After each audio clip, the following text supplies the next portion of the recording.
Itinanggi ng Department of Transportation na nagbabalik ang tanimbala sa mga paliparan. Yan ang ulat ni Bernard Ferrer.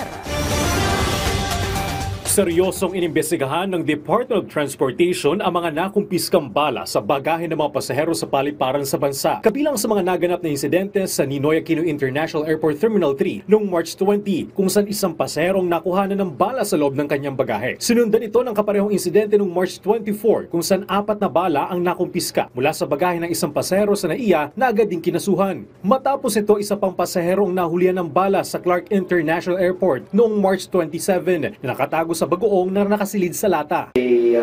Dito sa tatlong nakita natin ngayon, wala po tayong nakikitang indication na bumalik po yung nangyari nung nakaraang mga taon.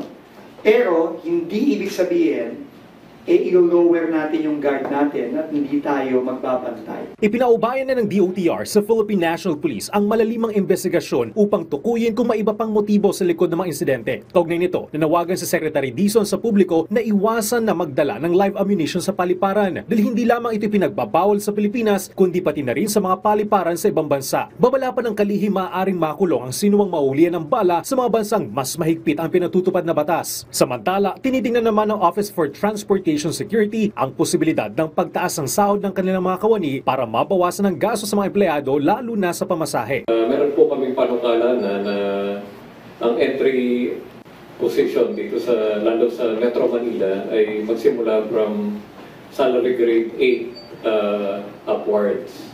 Yung mga salary grade 4 po ay doon po siguro sa mga probinsya.